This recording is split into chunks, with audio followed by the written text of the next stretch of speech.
Et les jeunes lisaient sur Paul et Marie et le chien qui se sauvait. Et c'était trop compliqué pour moi, je ne voulais pas apprendre. Alors, Madame Dupré me regarde et elle envoie une note à mes parents et elle dit, Marc est quand même intelligent, mais il est un peu distrait. Et elle dit ceci, il fait du bon travail quand l'esprit le laisse faire. Et je suis allé à la maison et j'ai dit, maman, qu'est-ce que ça veut dire quand l'esprit me fait agir? Et ça veut dire, mon fils, que quand ça te tente. Ah ouais, c'est vrai.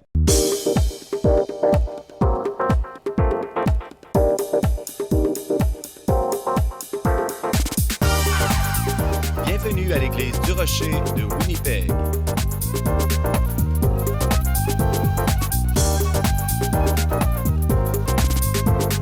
Demeurez avec nous pour un autre message qui provoquera votre pensée du pasteur Mark Hughes.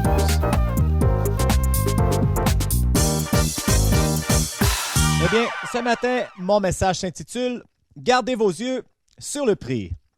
Vous savez, je suis ce genre de personne qui croit vraiment que tout le monde dans la vie devrait avoir du succès. Moi, je pense que tout le monde devrait être un succès. Combien croient ça? Moi, je pense que tout le monde devrait être un succès. Personne ne devrait être un échec dans la vie. Personne n'est appelé ou créé pour être un échec. On est créé à l'image de Dieu et Dieu ne fait pas de cochonneries. Et on est appelé à avoir du succès dans la vie. Et spécialement comme chrétien, si on est du côté de Dieu et Dieu est de notre côté, on devrait avoir du succès. Et voici ce que je vais vous dire ce matin. Personne n'a du succès par accident. Ah oui, peut-être certaines personnes vont gagner la loterie, mais pour la plupart, il y a une raison pour laquelle les gens ont du succès. Ça ne se produit pas comme ça. Et ce que je veux faire dans cette série, c'est d'essayer de découvrir ce que vous devez faire et comment vous positionner pour avoir du succès, parce que personne n'a du succès par accident. On va regarder ce qui est possiblement, et je suis sincère quand je dis ça, mon verset préféré ou une partie d'écriture préférée, ça dit tellement, c'est tellement vivant pour moi. Et tournez dans Philippiens 3, 12. Ce n'est pas que j'ai déjà remporté le prix ou que j'ai déjà atteint la perfection, mais je cours pour tâcher de le saisir, puisque moi aussi j'ai été saisi par Jésus-Christ. Frère, je ne pense pas l'avoir saisi, mais je fais une chose.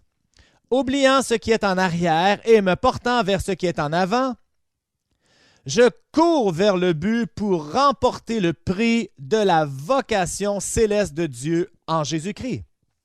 Ce passage est absolument rempli de vérité qui peut changer votre vie. Paul dit ceci, ce n'est pas que je suis arrivé, je ne suis pas arrivé, je ne suis pas parfait, mais il dit, voici ce que j'ai découvert.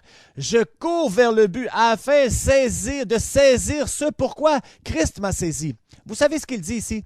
Il dit, moi j'essaie de saisir cette chose que Dieu m'a saisi. Alors, Dieu m'a saisi pour quelque chose et ce que j'essaie de faire, je cours vers l'avant afin de saisir mon but. Et c'est pour cela que Dieu vous a saisi. Dieu a mis sa main sur toi pour une raison. Et Paul dit, mon but dans la vie, c'est de saisir ce pourquoi Jésus m'a saisi.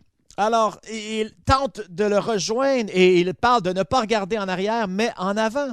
Alors, je vais vous donner un genre de formule, vous savez que je vois dans cette... Et vous me connaissez, hein? S'il y a une rime ou il y a un genre de signification, c'est bon pour moi.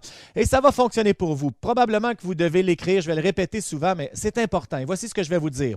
La défaite vient d'avoir regardé en arrière. La distraction vient d'avoir regardé autour. Le découragement vient d'avoir regardé en bas. Mais ma destinée vient en regardant vers l'avant. Et laissez-moi vous raconter une histoire. Ces enfants, ils sont à la récréation le matin et il y avait plein de neige fraîche qui venait de tomber dans la cour d'école et le professeur a eu une idée et a pris ces 4 garçons tumultueux et il a dit « Je vais vous faire une course d'ici jusqu'à l'autre bout de la cour, mais la course, ce n'est pas de terminer le premier, mais la course, c'est d'avoir la ligne la plus droite. Alors, peu importe la vitesse et on va être capable de décider qui gagne par la droiture de votre piste que vous laissez. » Alors, ils ont dit « D'accord, 1, 2, 3, go! » Et les 4 garçons partent et le premier court, mais il regarde en arrière pour voir la piste si elle est droite. Le deuxième, lui, il regardait autour pour voir ce que les autres garçons faisaient et essayer de garder le rythme. Et le troisième, lui, il a regardé ses pieds pour voir où il allait. Et le quatrième, lui, il s'était fixé un but. Il avait regardé le poteau à l'autre côté de la clôture. Il a couru vers ce poteau. Alors ma question, c'est lequel de ces quatre avait une ligne la plus droite? Celui qui regardait vers l'avant, évidemment, il regardait le prix. Et c'est ce que Paul nous parle. Il dit, oubliant ce qui est en arrière et allant vers ce qui est en avant. Et la foi vient, plutôt la défaite vient en regardant en arrière. Et combien pensez ici que Paul sait ce dont il parle? Pensez-vous que Paul avait des squelettes dans son garde-robe? Est-ce qu'il y avait des choses dans son passé qui pouvaient lui nuire? Oui, c'était un meurtrier. Il persécutait l'Église. Celui qui se décrivait comme le chef des pécheurs. Et voici ce qu'il dit. Une chose que je fais, oubliant ce qui est en arrière. Paul avait compris que tant qu'il regarde aux choses en arrière, tu t'en vas vers la défaite. Et trop souvent, c'est ce que l'on fait. Il y a plein de choses dans notre passé. Hein? Tout le monde. Nous avons des échecs, des défaites, des péchés, des erreurs, des divorces, des faillites. On a des choses qu'on a honte, on n'est pas fier, des choses qui ne sont pas aussi bonnes qu'elles auraient dû être. On n'a pas eu l'éducation, on n'a pas grandi du bon côté de la ville. Ou ce que je préfère, je viens d'une famille dysfonctionnelle. Mais oui, tout le monde vient d'une famille dysfonctionnelle. Je vous connais et je connais vos familles. Vous êtes tous dysfonctionnels, chacun d'entre vous. Oui, qui ne l'est pas? Et c'est quoi le rapport? Paul dit ceci, une chose que je fais, oubliant ce qui est en arrière. On doit enlever nos yeux des choses qui sont en arrière parce que lorsqu'on regarde en arrière, la défaite nous rattrape. Combien se souviennent l'histoire dans Genèse de Lot? Lot et sa femme étaient à Sodome et l'ange est venu les sauver pour les sortir de la ville. Et qu'est-ce que l'ange a dit? L'ange a dit, ne regardez pas en arrière, ne regardez pas en arrière, ne regardez pas en arrière, ne regardez pas en arrière. Et qu'est-ce que la femme de Lot a fait? Elle a regardé en arrière. Qu'est-ce qui est arrivé? Elle est devenue une statue de sel. Pour moi, c'est une défaite. Hein? Elle a regardé en arrière et est devenue une statue de sel. Hein? C'est comme l'histoire du professeur d'école du dimanche. Elle raconte l'histoire dans sa classe et elle dit, vous savez quoi? La femme de Lot a regardé en arrière et est devenue une statue de sel. Et il y a un petit garçon qui a dit, il n'y a rien.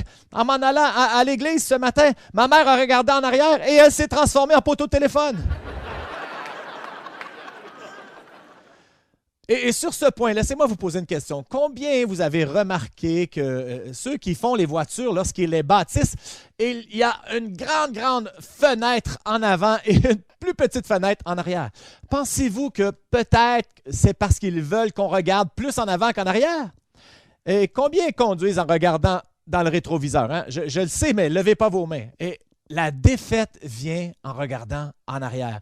Et la raison pour laquelle on a cette pare-brise, c'est une métaphore pour la vie. On doit aller de l'avant et c'est juste un petit peu qu'on regarde en arrière. On ne doit pas passer notre temps à regarder en arrière parce que si tu regardes toujours où tu étais, tu t'en vas vers la défaite. Et une des histoires qui illustre le mieux, c'est Gédéon dans Juge 6. Hein? Souvenez-vous, il est au fond du fossé et il est avec le blé. Il a peur des Ménonites. Excusez. Les Médianites. Je fais toujours une erreur avec ces deux. Vous vous souvenez, les Médianites étaient venus, écoute, au sud du Manitoba. Les Ménonites aussi ont pris le pays. Alors moi aussi, j'ai peur des Ménonites. Non, je blague ici, là, calmez-vous. Alors, on voit Gédéon est au bas du pressoir et les Médianites ont pris le pays. Et un ange de l'Éternel lui apparaît et dit, Gédéon, homme puissant de valeur, lève-toi et tu vaincras les Médianites. Et est-ce que vous vous souvenez de la réponse de Gédéon? Il dit, mais Seigneur, je suis le plus petit de la maison de mon père et mon clan est le plus faible de tout Manassé. Qu'est-ce qu'il fait? Il joue la carte d'infériorité dysfonctionnelle. Hey, Seigneur, ne sais-tu pas qui je suis? Et en passant, au cas que tu ne saves pas, je suis un perdant et toute ma famille sont des perdants. Je suis le plus petit, le plus faible. Regarde mon père, regarde ma famille, regarde mon historique, regarde les désastres derrière moi. Est-ce que Dieu écoutait cela? Dieu n'écoutait pas vraiment ça. Dieu ne lui permettrait pas d'être pris par cela. Il ne voulait pas qu'il se rappelle de qui il était, mais il voulait qu'il sache qui il était maintenant. Il voulait qu'il regarde vers l'avant et non vers l'arrière. Mais Gédéon voulait regarder vers l'arrière dans le rétroviseur et Dieu a dû convaincre Gédéon qu'il pouvait le faire. Et Dieu l'a fait au travers Gédéon. Et il a pris 300 hommes et il a vaincu les Médianites. Pourquoi? Parce qu'il a découvert qui il devait être et non pas qui il était auparavant. Et quand Dieu nous saisit, il change notre vie. On devient des nouvelles personnes. Chacun d'entre nous, on a un passé. Peu importe qui vous êtes dans cette salle, vous avez tous des défaites, des échecs, des erreurs, des choses auxquelles vous avez honte. Chacun d'entre nous. Mais on doit décider si on va passer notre vie à regarder vers l'avant ou bien on va être pris par notre passé. Si on regarde vers l'arrière, on s'en va vers l'échec. Et je vais vous dire ceci sur les choses derrière nous. Ils ont une façon de revenir nous mordre. Hein? Vous savez ce que je veux dire? On pense qu'on les a oubliés, on pense qu'on les a laissés derrière et soudainement, nous les avons directement en plein visage. Et Paul dit, oubliant ces choses qui sont en arrière, je regarde vers l'avant et je cours vers le but en Christ. Et on doit oublier les échecs, les brisures du passé. Et chacun d'entre nous, on laisse nos limites nous ruiner aujourd'hui. Et la défaite vient en regardant en arrière. Et la deuxième chose, c'est la distraction vient d'avoir regardé autour. Et combien se souviennent du receveur des Yankees de New York dans les années 50, Yogi Berra? Yogi Berra, le joueur de baseball. Et je ne parle pas de Yogi l'ours du parc Yellowstone. Non, ça, c'était une bande dessinée. Mais il y avait un Yogi Berra et lui, il faisait des drôles de phrases, hein? Des drôles de clichés. C'est jamais fini tant que c'est fini. Et mon personnel, le baseball, c'est 90% mental. L'autre moitié, c'est physique. Et il a dit aussi... moi, je n'achète pas d'encyclopédie à mes enfants, qu'ils marchent jusqu'à l'école comme moi. Et il avait toutes ces phrases un peu bizarres, mais une des choses qu'il faisait, c'est qu'il aimait être à sa position de receveur et essayer de déranger le frappeur. Et c'était en 58, les séries mondiales, et il joue contre les Braves de Milwaukee. Et qui se présente? L'expert Hank Aaron, l'expert des coups de circuit. Il vient, il est à la plaque. Yogi Berra est receveur et il lui dit ceci. Il lui dit, « Hey Hank, tu tiens le bâton à l'envers. Tu devrais le regarder pour être capable de lire le nom. » Et Hank ne dit rien, ne fait rien. Et le premier lancier vient et il frappe la balle et il frappe un double. Et il finit, quelqu'un d'autre frappe et là finalement, il vient marquer un point. Il regarde Yogi Berra. Il dit, « Je suis venu ici pour frapper, pas pour lire. » Vous savez, il n'était pas prêt à se laisser distraire. La distraction vient de regarder autour lorsqu'on est focusé sur tout ce qui nous entoure. Écoutez, on vit dans un monde qui est plein de distractions, des distractions partout. Il y a 1 million de choses qui peuvent nous envoyer dans plein de directions. Mais Paul dit ceci, « Je cours vers le but pour remporter le prix en Jésus-Christ. » Il est focusé, il ne regarde pas autour, il n'est pas distrait. Comment on appelle les choses qu'on met sur les chevaux de course là, ici? Là? On les appelle des œillères. Des œillères, hein? Les œillères, pas quelque chose qu'on met sur nos yeux, mais des œillères comme ça. Voici une image. Et évidemment, la raison pour laquelle on met ça, c'est pour empêcher le cheval d'être distrait par les chevaux autour de lui. Alors, et les mettre comme ça afin qu'ils puissent juste regarder vers le vent, ne pas voir la distraction de la foule des autres chevaux pour rester focusés et aller vers l'avant dans la course qu'ils courent. Et quand on regarde la parole de Dieu, on voit plein d'histoires où les gens ont été vaincus parce qu'ils ont laissé les distractions les dérouter. Et une des plus grandes histoires, évidemment, c'est Pierre sur les eaux. On a l'histoire des disciples. Hein? Jésus n'est pas avec eux. Ils sont dans une barque au milieu de la nuit, au milieu du lac, au milieu d'une tempête. Et là, en plein milieu de cette tempête, l'eau embarque dans la barque et ils pensent qu'ils vont mourir en passant. Et là, en plein milieu de la nuit, Jésus vient marchant sur les eaux. Et les disciples, les autres 11, ont eu peur. Ils pensaient que c'était un fantôme. Pierre regarde et il dit, ça ressemble à Jésus. Et voici ce qu'il dit. Il dit, Seigneur, si c'est toi, fais que je vienne sur les eaux. Alors, quel autre choix? Jésus dit, viens. Alors, Pierre sort de la barque et il commence à marcher sur les eaux et il marche sur les eaux et il le fait. Et à part de Jésus, c'est le seul qui a marché sur les eaux dans la Bible et Pierre le fait. La Bible nous dit qu'il a marché et probablement je l'imagine comme ça avec ses mains pour garder. Et moi, c'est mon histoire, je vais l'imaginer comme je veux. Donc, il marche comme ça. Et là, il le fait, il marche sur les eaux, il a du succès. Et regardez le prochain verset. Le prochain verset dit, ensuite, il a vu que les vents et les vagues étaient troubles et il a commencé à couler. Il a enlevé ses yeux sur le prix était Jésus. Il a été distrait par les vagues et le vent et lorsqu'il a vu les vagues et le vent, tout le monde sait que c'est beaucoup plus difficile de marcher sur des eaux troubles que des eaux calmes. Moi, c'est comme ça que je lis l'histoire. S'il n'y avait pas eu de vent ou de vagues, il aurait marché. Wouhou! Et il n'y aurait pas eu de problème, mais il s'est laissé distraire par le vent et les vagues. Et c'est comme nous. On sait où on s'en va, ou parfois on sait où on s'en va, mais on est distrait parce qu'on voit que le vent et les vagues sont forts. Et il y a des choses autour de nous, des obstacles autour de nous, et on enlève nos yeux sur le prix et on les met sur les distractions et on coule. Vous savez ce dont je parle, hein? La distraction vient en regardant autour. Et tellement facile, on peut être distrait dans la vie.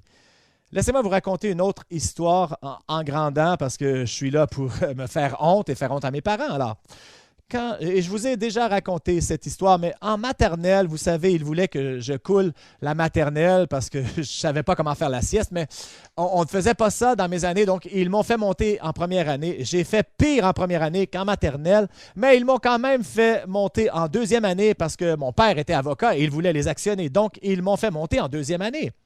La première année était désastreuse. Personne ne m'avait dit que j'étais là pour apprendre à lire et à écrire. Si on me l'avait dit, j'aurais fait mieux.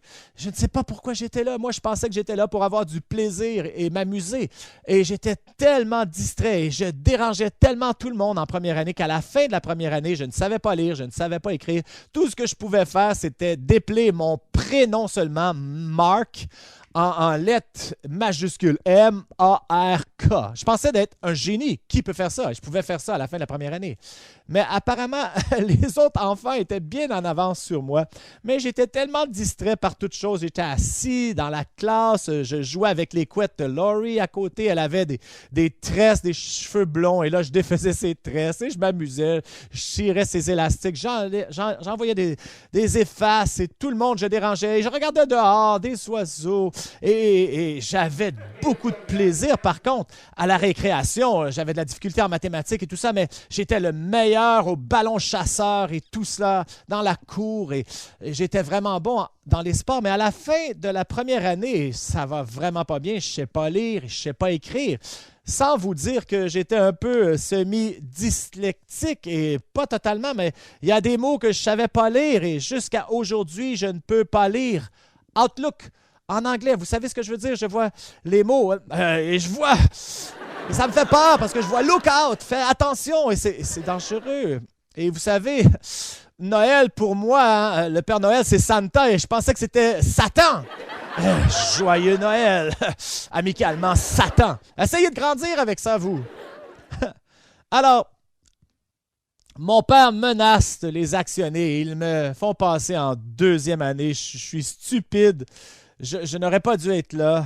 Mais Madame Dupré me regarde et elle a dit « Marc, il n'est pas au même niveau. » Et tous les autres enfants, écoutez, moi, je n'étais pas intéressé. Est-ce que vous savez les livres de lecture Paul et Marie, hein? Paul et Marie jouent au ballon. Paul et Marie font une course. Moi, ça ne me dérangeait pas qui jouait au ballon. Je détestais Paul, je détestais Marie. Leur petit chien se sauvait toujours. Hein? Le chien se sauvait. Et moi, ça ne me dérangeait pas que le chien se sauve. Ce chien stupide, Paul et Marie, le problème avec leur chien. Moi, ça ne m'intéressait pas. Et les jeunes lisaient sur Paul et Marie et le chien qui se sauvait. Et c'était trop compliqué pour moi. Je ne voulais pas apprendre. Alors, Madame Dupré me regarde et elle envoie une note à mes parents et elle dit « Marc est quand même intelligent, mais il est un peu distrait. » Et elle dit ceci « Il fait du bon travail quand l'esprit le laisse faire. » Et je suis allé à la maison et j'ai dit « Maman, qu'est-ce que ça veut dire quand l'esprit me fait agir? » Ça veut dire, mon fils, que quand ça te tente. Ah ouais, c'est vrai. Alors, voici ce que mon professeur de deuxième année a fait. Elle a sauvé ma vie, honnêtement. Elle a réalisé que je n'aimais pas Paul et Marie et leur chien.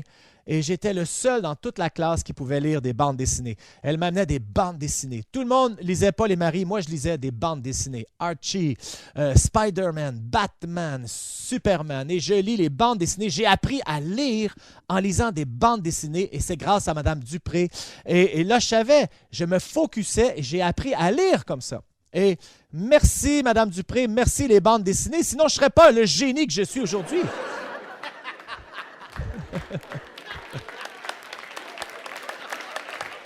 Mais vous savez quoi? Les bandes dessinées, ça l'explique aussi un peu les choses qui se passent dans l'Église. Hein? Pensez-y un peu. Mais la distraction vient en regardant autour et il faut focusser. Donc, la défaite vient d'avoir regardé en arrière, la distraction vient d'avoir regardé autour et le découragement vient de regarder vers le bas. Combien vous avez remarqué que quand les gens sont découragés, leur tête automatiquement baisse? Hein? C'est presque physiologique. Et ils sont découragés, les épaules et la tête baissent. Et on ne voit pas des gens découragés marcher avec un sourire, hein? Les épaules. Les gens qui sont découragés, les têtes sont souvent penchées. Ils regardent vers le bas, vers le sol. Et je connais personne là, ici, quand vous êtes allé à l'hôpital, hein, à l'urgence. Est-ce que vous avez déjà regardé à l'urgence d'un hôpital? Regardez comment les gens, le langage corporel, hein, tout le monde attend d'avoir une bonne nouvelle, mais ils ont reçu une mauvaise nouvelle. Et il y a déjà eu l'accident, il y a déjà eu un diagnostic d'une maladie. Et tout le monde regarde vers le sol et il cherche de l'espoir. La parole dit l'espoir. Lorsqu'il n'y a pas d'espoir, la tête baisse, le cœur devient malade. Et notre langage corporel le démontre. Et on voit ces gens-là à l'hôpital, dans les salles d'attente, qui sont tristes, découragés. Les têtes se penchent vers le sol et ils attendent l'instant où quelqu'un leur donnera de l'espoir, où ils peuvent lever leur tête à nouveau et de voir une bonne nouvelle. Et plusieurs d'entre vous, vous connaissez l'histoire de mon plus vieux frère. Mon plus vieux frère a eu un accident bizarre en ski. Il a cassé son cou, il était paralysé des épaules en descendant et il s'est retrouvé à l'hôpital pendant des mois. Et ils ont dû opérer son cou. Il avait brisé son bras à 3 endroits. Il était paralysé. Et éventuellement, mon frère a eu le cancer aussi. Et il a perdu la bataille. C'était une histoire très triste dans notre famille. Mais lorsque mon frère était à l'hôpital avec son cou brisé, j'allais le voir tous les jours. À la fin de la journée, j'allais le voir à l'hôpital, le visiter. Et ce qui arrivait, c'est que dans sa région, dans ses chambres, il y avait des gens qui entraient et sortaient. Donc, presque à chaque jour, à chaque semaine plutôt, il y avait une nouvelle personne dans sa chambre. Et un jour, je viens, je dis bonjour à mon frère. Et là, mon frère dit, as-tu vu mon nouveau co-chambreur, Osman? Osman avait 19 ans, c'est un jeune garçon. Et sa jambe était brisée. Et j'ai dit, non, je ne l'ai pas rencontré. Donc, je le vois, il a un gros plâtre sur la jambe. Et je lui dis, qu'est-ce qui est arrivé à ta jambe? Et là, il me raconte l'histoire. Il est immigrant et il travaille dans un dépanneur et il attend l'autobus pour aller au travail et un idiot en voiture qui tourne la courbe et le frappe. Il était là à l'autobus et il brise le genou. Alors là, il est à l'hôpital et je dis, qu'est-ce qu'ils t'ont fait? Il dit, je ne le sais pas. Ben, il dit, moi, je suis un expert des genoux, vous savez. Et est-ce qu'ils ont brisé les ligaments au-dessus, à l'intérieur? Il dit, je ne sais pas. Mais j'ai dit, mais qu'est-ce qu'ils t'ont fait? Il dit, je ne sais pas qu'est-ce qu'ils m'ont fait. J'aimerais-tu savoir? Moi, j'aimerais savoir. Il dit, oui, j'aimerais le savoir. Alors, je lui dis, bien, on va aller voir ton dossier. Ben, comment on fait ça? Ben, c'est simple. On demande à l'infirmière de vérifier ton dossier. Il dit, peux-tu faire ça pour moi? J'ai dit, ben oui, je vais faire ça pour toi. Je vais le faire avant de partir. Donc, je m'en vais voir mon frère. Je parle avec mon frère et on a un bon temps. Et quand c'était le temps de partir, Osman, j'avais complètement oublié. Et j'ai dit, ben, Osman, c'était bon de te voir. Je vais te voir demain. Et là, il me dit, je pensais que vous étiez pour regarder mon dossier. Je dis, ah, c'est vrai, je vais aller vérifier ton dossier. Comment ça peut pas être si difficile? Donc, je sais que j'aurais pas dû faire ça, mais je m'en vais à la station, vous savez, où il y a les infirmières. Je dis, bonjour, j'aimerais vérifier le dossier de Osman, chambre 5, lit 2.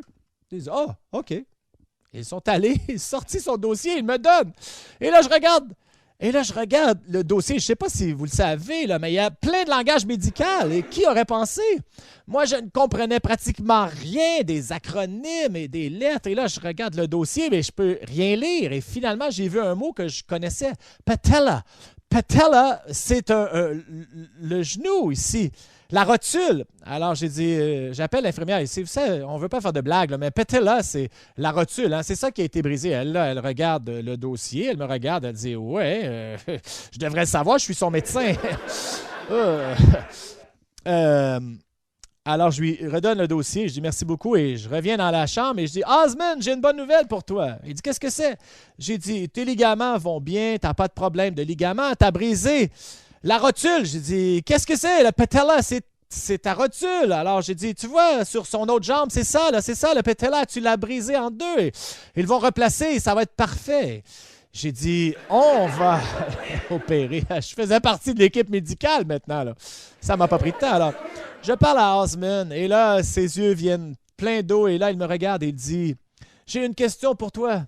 Est-ce que je pourrais jouer au soccer à nouveau? Ben, j'ai dit, Osmond, je suis pas vraiment un vrai docteur. Je joue un docteur à la télé. Mais en autant que je puisse dire, je ne vois aucune raison pourquoi tu ne jouerais pas au soccer. Et là, mon frère me dit, mais qu'est-ce que tu fais? Et j'ai dit, comment? Il dit, tu personnifies un docteur. J'ai dit, non. Il dit, oui, tu personnifies un docteur. Tu as regardé son dossier et là, tu lui dis quelque chose que tu n'as aucune idée. Et ce qui c'est probablement hors la loi. Je dis, hors la loi, amener un peu de soleil dans la vie d'un autre être humain. Comment est-ce que ça peut être hors la loi? Et il dit, t'es un idiot. J'ai dit, non, je suis pas un idiot. J'amène de l'espoir à un monde sans espoir. Voici ce que je fais. Alors, je quitte la chambre et je suis fier de moi. Et il y avait des médecins à la première réunion. Là, ils sont venus me parler après. Bon, qu'est-ce qu'ils savent? Alors, je reviens le lendemain. Osmond était sorti. 6 mois plus tard, je rencontre Osmond sur la rue. Et là, je lui dis, Osmond, tu te souviens de moi? Il me regarde. J'ai dit, j'ai été ton médecin. Il dit, ah oui. J'ai dit, comment va ton genou? Et il dit, formidable. Et en passant, je joue au soccer. J'ai dit, c'est ce qu'on aime entendre dans la profession. Peut-être qu'il n'aurait pas guéri si je n'avais pas été là, vous savez, on ne sait pas. Alors, la défaite, et c'est une vraie histoire, là. La défaite vient d'avoir regardé en arrière. La distraction vient d'avoir regardé autour. Le découragement vient d'avoir regardé en bas. Mais ma destinée vient en regardant vers l'avant. Paul dit ceci, « Je fais une chose, oubliant ce qui est en arrière.